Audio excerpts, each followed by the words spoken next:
안녕하십니까. 전국 상황을 진단하고 해법을 모색해보는 전국진단 오늘 순서 시작합니다. 저는 뉴스품의 이재창 정치전문기자입니다. 저와 같이 진행할 최현혁 스웨덴 린네대학교 교수님 소개해드립니다. 네, 안녕하십니까. 예, 오늘은 개혁신당 천하람 원내대표님 모시고 계엄과 그다음에 탄핵안 가결 이후에 복잡한 전국 상황에 대해서 여러 가지 말씀 나눠보도록 하겠습니다.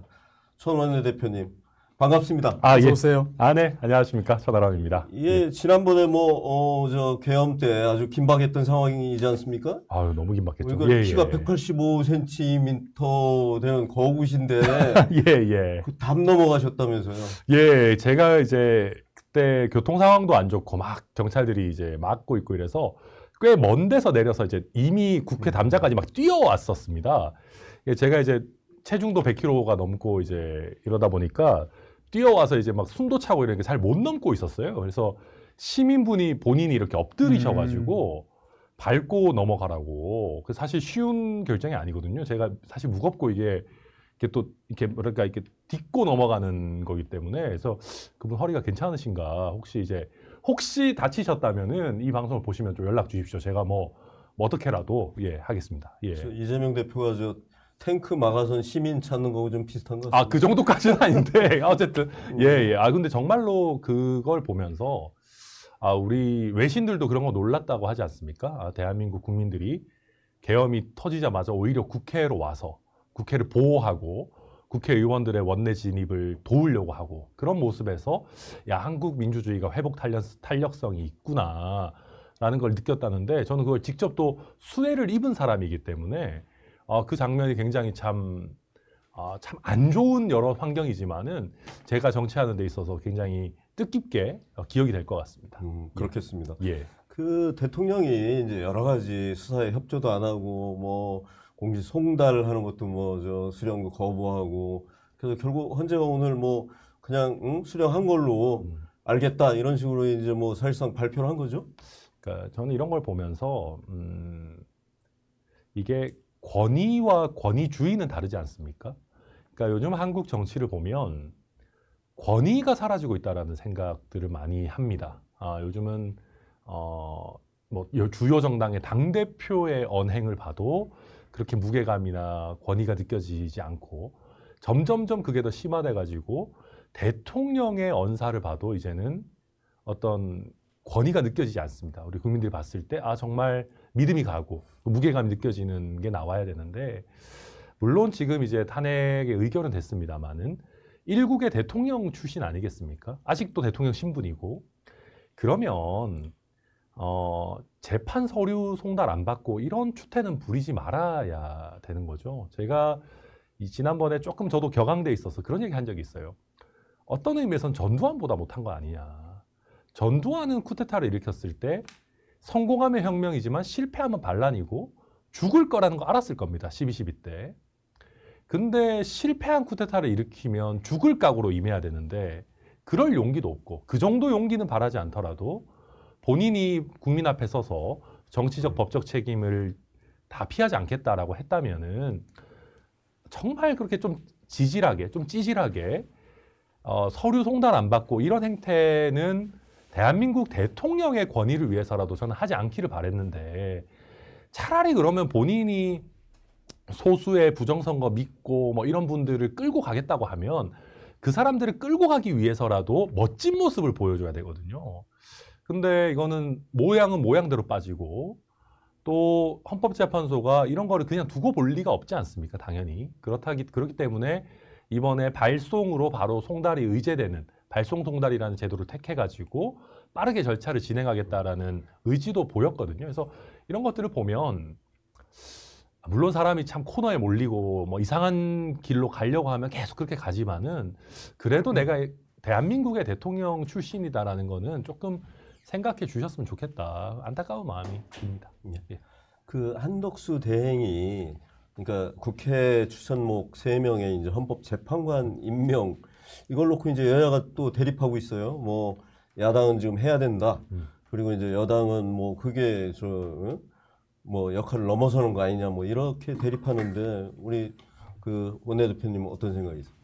그러니까 우리가 워낙 내로남불과 위선이 많기 때문에 논리적 정합성, 합리성 이런 것들은 이미 양당이 다 이제 갖다 버린 지 오래됐습니다만은 할 거면 한 길로 가야 됩니다. 예를 들면 나는 권한대행이기 때문에 통상적 관리 외에는 아무것도 안 하겠다라고 했으면 거부권도 쓰지 말았어야 됩니다.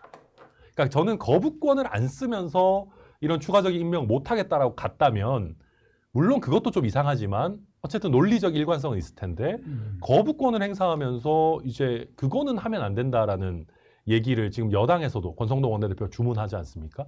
그러니까 논리 모순이죠. 그리고 권성동 원내대표 하시는 말씀 중에 이재명 대표의 재판 지연이 굉장히 심각하고 잘못됐다라는 지적을 하시는데 저는 거기에 100% 동감합니다. 잘못이라고 생각합니다.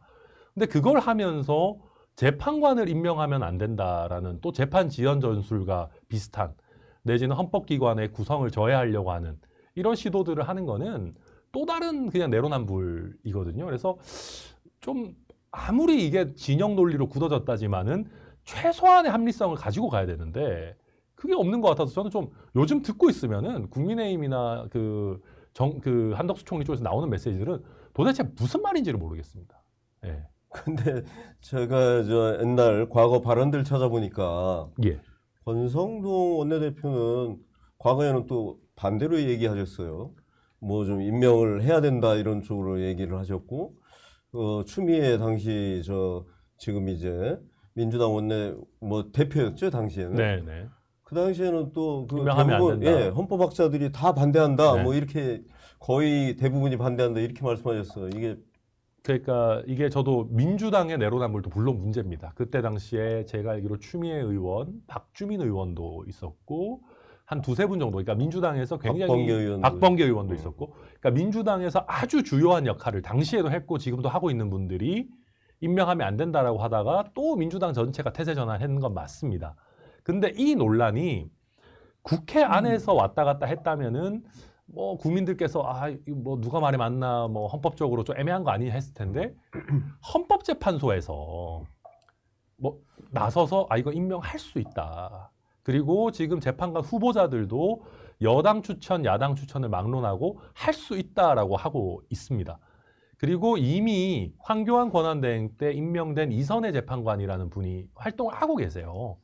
그러니까 이거를 못한다라고 하면 어쨌든 헌법재판소에서 기존의 선례가 잘못돼서 활동 잘한 헌법재판관이 이상해지는 결과가 되거든요. 그러니까 그런 논쟁을 하고 어쨌든 황교안 대표가 탄핵 전이든 후든 권한대행의 입장에서 임명을 한 선례가 있단 말입니다. 그러면 그거는 존중을 해야 되는 거죠. 저는 좀 헌재에서 얘기한 순간 이 논쟁은 약간 좀 무의미해졌다. 그래서 권성동 원내대표 얘기가 어쨌든 안 맞다. 저는 그렇게 봅니다. 그 내란 특검 네. 임명 이걸 가지고도 좀 뭐 또 논란이 있어요. 뭐 어떻게 풀어야 될까요, 이거를?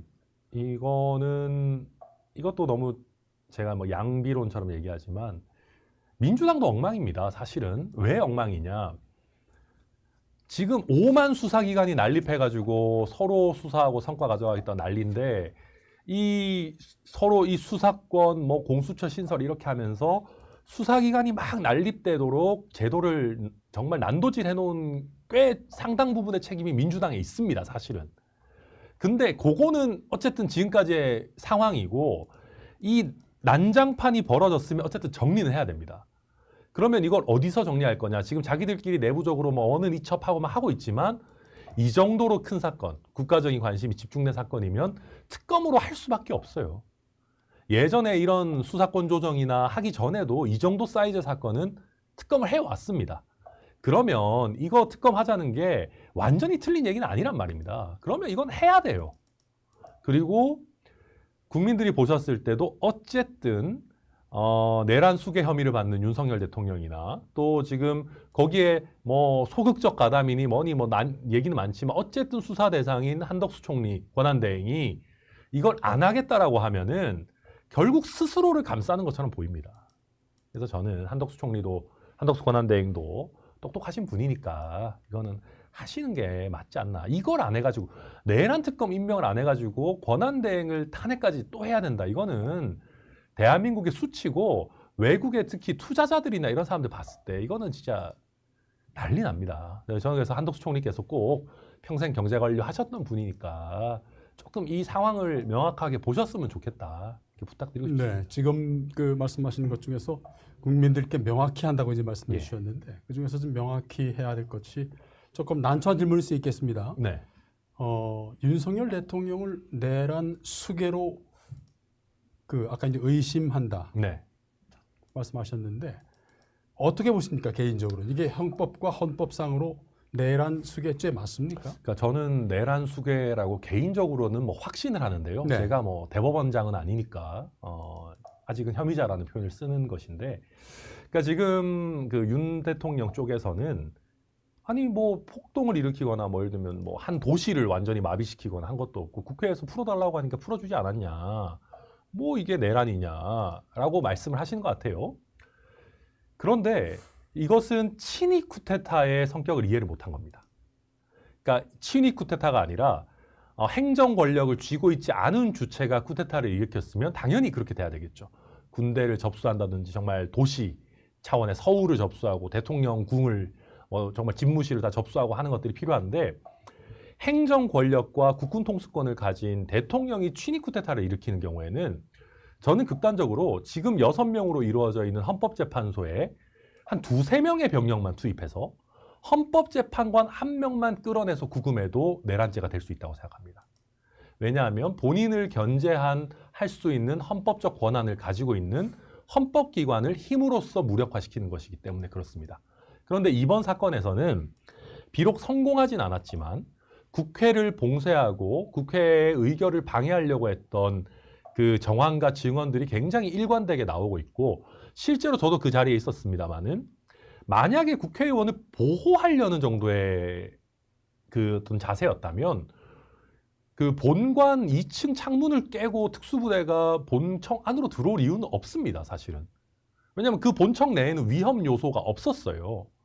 그러니까 지금 앞뒤가 안 맞는 얘기들을 하고 있기 때문에 이게 친위 쿠데타이고 국군 통수권자에서 이루어진 거기 때문에 12.12처럼 대량의 병력이 투입될 필요가 없었던 것이지, 헌법 질서의 유린이나 다른 헌법 기관에 대한 어떤 농단 이런 부분들, 게다가 그것이 군대의 투입이라고 하는 유형력의 행사로 됐기 때문에 저는 이거는 아주 교과서 사례의 어떤 친위 쿠데타 내란 행위다. 네. 그렇게 저는 해석이 됩니다. 네. 예. 그래서 말씀하셨듯 그 혐의는 벗어날 수 없습니다. 예.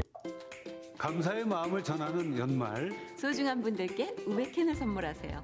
석류 엑기스 구입 시 10% 할인과 함께 시밸런스 또는 50억 마리 유산균을 선물로 드립니다.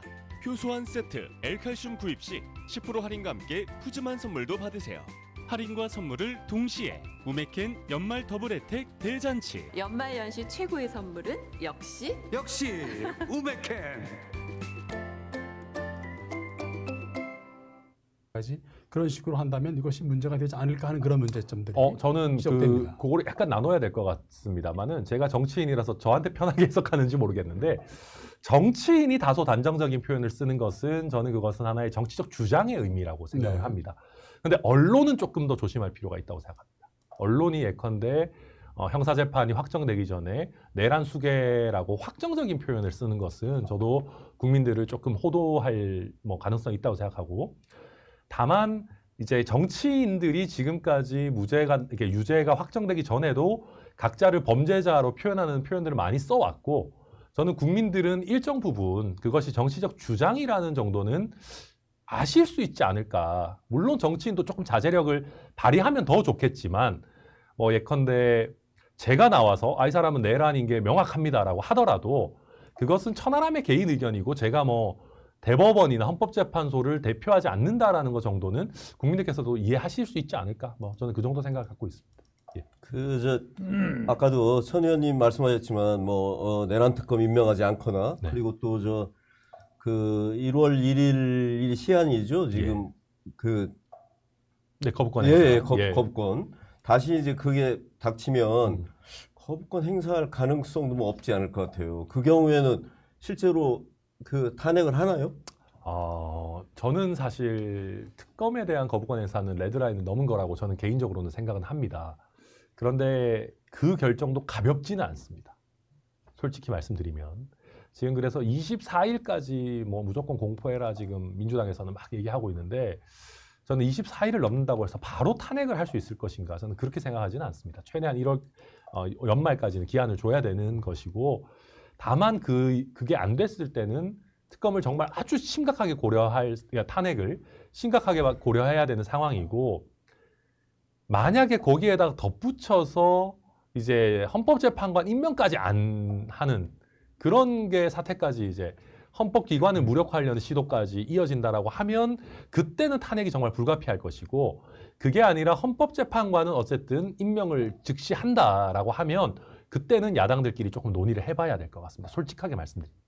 마음 같아서는 특검만 안 해도 바로 탄핵하고 그러고 싶은 게 제 마음이지만 아까도 말씀드렸듯이 대통령이 탄핵된 상황에서 또 한 번 권한대행에 대한 탄핵이 이루어진다라고 하면은 전 세계에서 야 이거 한국에 도대체 무슨 일이 있는 거냐 이거 우리는 이해합니다. 우리는 이거 특검도 안 하고 이거 완전 탄핵 그 내란 공범 아니야 막 하면서 당연히 끌어내려야지 우리끼리는 그렇게 이해할 수 있는데 상황을 잘 모르는 해외의 관점에서 봤을 때는 야 대한민국은 뭐만 하면 자꾸 뭐 2주에 한 번씩 탄핵이 돼 이렇게 되는 거는 우리 지금 환율이라든지 주식시장이라든지 채권시장이라든지 다 굉장히 큰 위험 요소가 되기 때문에 그거는 야당들끼리 조금 논의를 해봐야 될 것 같습니다. 뭐 하나의 정치 드라마와 비슷하게 이제 비춰질 텐데요.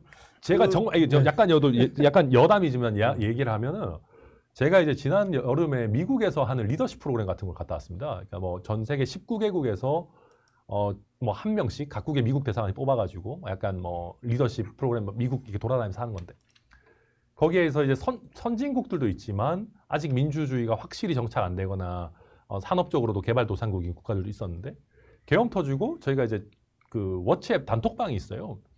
거기에 뭐 지금 전쟁하고 있는 우크라이나 뭐 완전히 이스라엘 폭격 뭐 맞고 요즘은 좀 하고 있는 레바논 뭐 이라크 부르키나파소 탄자니아 이런 데서 온 친구들이 그 나라를 폄하하자는 건 아니지만 우리보다 위험도가 높은 나라들이 저한테 막 뭐 Are you okay? 뭐 Is your family safe? 막 이러고 있으니까 제가 약간 이게 도대체 무슨 일인가 했는데 여기서 우리가 사실 권한대행까지 탄핵을 해버린다고 하면은 이게 BBC, CNN 탑뉴스로 나갈 겁니다. 그래서 네. 저도 그거는 사실 염려가 많이 됩니다. 네. 예.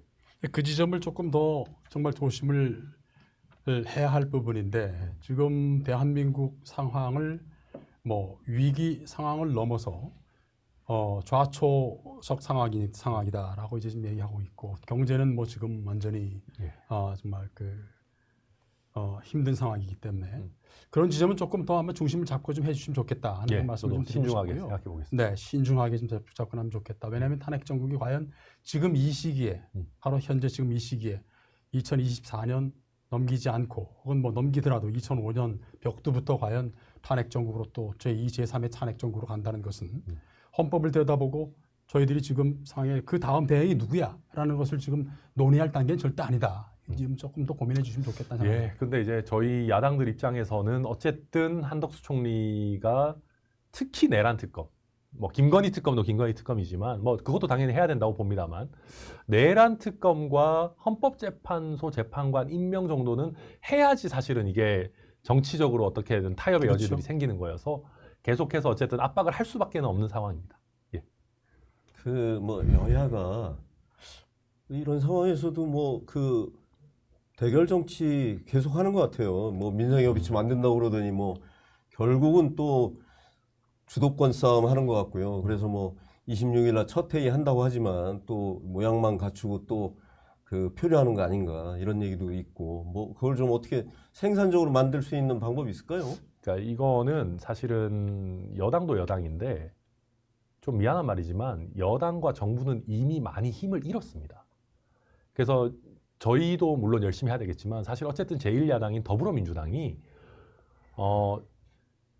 권한대행이나 여당은 마음에 안 들어도 정부에다가는 힘을 실어줘야 됩니다. 무슨 얘기냐면 지금 이제 트럼프로 교체되는 시기에 우리 통상교섭본부라든지 우리 외교당국들 이런 쪽에서는 지금 이제 계속해서 그쪽을 만나고 또 특히 이제 관세 정책이나 무역 정책, 뭐 보조금 받아내는 거 이런 것들 뛰고 있는데 그쪽에서 지금 얘네가 정말 대표성이 있는 거야? 얘네 한두 달 있으면 이 정부 날아가고 지금 우리랑 얘기하고 있는 애들 아무 의미 없어지는 거 아니냐라고 라는 걱정을 미국 쪽에서는 하고 있단 말입니다. 그러면 더불어민주당 쪽에서 우리가 앞으로 탄핵이 어떻게 되고 조기 대선이 되고 이게 어떻게 국면이 바뀌어도 대한민국의 산업정책, 통상정책, 외교안보정책에 있어가지고는 지금 하고 있는 거에 거의 뭐 사실 우리 정권 바뀐다고 통상정책이 크게 달라지지 않거든요. 이거는 그대로 간다. 그리고 이쪽이랑 대화한 거를 혹시 민주당 정부가 들어오더라도 우리는 다 같이 해서 갈 거다라는 시그널을 공개적으로 시장에다가도 보내고 그게 이제 결국 미국 정부 당국자, 이 의사결정권자도 느낄 수 있도록 세게 그걸 얘기를 해줘야 되는 겁니다. 그래서 여당이 마음에 안 드는 것도 있겠지만 저는 지금은 오히려 더불어민주당이 어떤 메시지를 발산하느냐에 미국 쪽에서 더 반응할 수 있는 상황이기 때문에 그거는 국익 관점에서 좀 세게 해줘야 된다. 네. 지금 정부랑 협상해도 된다라는 걸 명확하게 얘기를 해야 됩니다. 그거는. 네. 네, 제가 기억하기로는 개혁신당이 그 국회 22대 국회에 이제 진출하시면서 얘기한 것이 있죠. 제대로 된 정당. 개혁신당은 오로지 한 정당이 그 지역구에서도 나왔고 네. 비례에서도 나왔다. 제대로 된 정당 혹은 뭐 정상적인 정당이라면 제대로 된 정치의 모습이 무엇인지를 조금 더 적극적으로 모습을 좀 보여주면 좋겠다. 그 역할을 좀 해주시면 좋겠다는 그런 질문 좀 해드립니다. 예, 저희도 사실은 네. 저도 저희가 그러니까 저희 개혁신당이 본질적인 개혁 과제들에 대해서 아직 많이 선보이지 못했다라는 그런 아쉬움과 저희 자기 반성에 대해서 사실 가지고 있습니다. 그러니까 이게 핑계 대려면 한도 끝도 없이 될 수 있겠지만은 저는 그런 면에서 이번에 대선을 임하면서는 그러니까 총선에서는 사실 어떤 의미에서는 조금 그게 덜 보여진다면 대선은 정말 말 그대로 비전을 가지고 그래도 경쟁할 수 있는 판이 펼쳐지는 거기 때문에 이번에는 저희가 그런 모습을 좀 더 적극적으로 물론 아직 대선이 결정된 건 아니지만 그걸 준비하는 과정에서도 저희가 좀 많이 해야 된다고 생각하고 저희가 사실 저와 이준석 의원의 스피커 파워 또 이주영 의원의 또 어쨌든 그 여러 의료 정책에 있어서의 전문성을 가지고 나름대로는 해왔지만 개혁신당이다라는 이름을 쓰기에는 아직까지 미미한 것들이 많이 있기 때문에 저도 그런 부분 많이 반성하고 있습니다. 예. 최근에 뭐 당내 갈등이 좀 있었던 것 같아요? 그러니까 이제 그렇습니다. 이게 사실 개혁신당도 너무 어쩌면은 이준석 의원의 그 어떤 지분이랄까요? 이런 것이 굉장히 압도적입니다. 그러다 보면 아직 당내에서 다양한 세력이 이렇게 서로 건강하게 견제하거나 뭐 이렇게 하기가 쉽지 않은 상황이고요. 그리고 누군가가 내가 이준석 의원을 뭐랄까요? 이렇게 좀 제끼고 뭘 하겠다라고 했을 때 사실 그게 잘 되지 않는 아직까지는 취약한 그런 지지 기반을 가지고 있습니다. 근데 그런 상황에서 저는 뭐 누가 이준석 의원 제낀다 이런 것도 확정할 수 없는 뭐 여러 가지 자기 각자의 관점이 있겠지만 제가 말씀드리고 싶은 거는 조금 더 저희가 지지 기반이 다양해질 필요는 있고 그리고 개혁신당이 지금 어쩌면은 별로 그렇게 권력이랄 게 그렇게 큰 정당은 아닙니다. 저는 아직 여기서 싸우는 거는 국민의힘이나 더불어민주당의 권력 다툼이랑 같은 차원에서 볼 일은 아니라고 생각합니다. 왜냐하면 저희 먹을 게 그렇게 있는 게 아닌 상황에서 어쩌면은 저희가 당의 방향성이나 방법론을 가지고 안에서 좀 싸울 수도 있는 겁니다. 근데 이게 아직은 그렇게 성숙하게 갈 수 있는 형태도 체계적으로 잡히지도 않았고 저는 내부 사정을 압니다만은 내부에서도 그 어떤 티격태격하는 것이 수준 높은 형태가 아니라 조금 국민들이 보셨을 때 조금 아직 수준 안 되는 형태로 좀 쓰잘데기 없는 부분에서 싸우고 있는 부분들도 있어가지고 좀 빨리 정리를 해야 되는데 뭐 걱정입니다. 저도. 네, 아까 뭐 잘 하려고 지적해 합니다. 주신 것처럼 예. 권력과 권위는 다르다고 말씀해 맞습니다. 주셨던 것처럼 예. 권위를 되찾을 수 있는 그런 정당으로서의 중심을 잡고 해 주시길 기대할 뿐입니다. 아유, 예. 네. 열심히 하겠습니다. 그 국민의힘 상황도 참 점입가경인 것 같아요. 이제 뭐 한동훈 대표 사실상 쫓겨난 거죠. 쫓겨나고 이제 친윤 지도부가 들어서고 뭐 비대위원장 누구 시킬 거냐. 뭐 그래서 도로 친윤당 되는 거 아니냐. 뭐 이런 얘기도 나오는데 사실 어떠세요? 저는 한 두 가지 정도 좀 약간 상반된 감정이 있습니다. 첫째로는 유승민 비대위원장 같은 카드가 나와서 한번 쇄신하는 걸 보고 싶기도 합니다. 뭐 까놓고 말하면 그렇게 하면 저희한테는 안 좋겠죠. 국민의힘이 막 쇄신을 해버리면 개혁신당을 포함한 다른 정당들이 불리한 지위에 처해지겠지만 그래도 정치를 하는 한 사람으로서 한번 보고 싶긴 합니다. 아니면 뭐 김재섭 비대위원장 같은 게 나와서 젊은 패기로 뭔가 하는 걸 보고 싶기도 한데 다른 한편으로는 그랬을 때 과연 국민의힘이란 당이 그걸 수용할 수 있을까? 저는 유승민 비대위원장은 결국 곧 쫓겨나지 않을까라는 생각도 듭니다. 그래서 유승민 비대위원장을 보고 싶으면서도 한편으로는 유승민 비대위원장이 과연 거기서 순치되지 않고 버텨내서 실질적인 변화를 이끌어낼 수 있을까에 대해서도 약간 회의적인 생각도 들어서 아직은 거기가 국민의힘이 위기감이 많이 안 올라온 것 같아요. 그래서 비대위원장이 누가 오더라도 지금 상황에서는 근본적인 체질 개선을 하기에는 어렵지 않나. 굉장히 어려운 상황이다 이렇게 보여집니다. 그 선관위 뭐 저 유권 해석 놓고 또 논란인데요. 그 내란 공범 이건 오케이.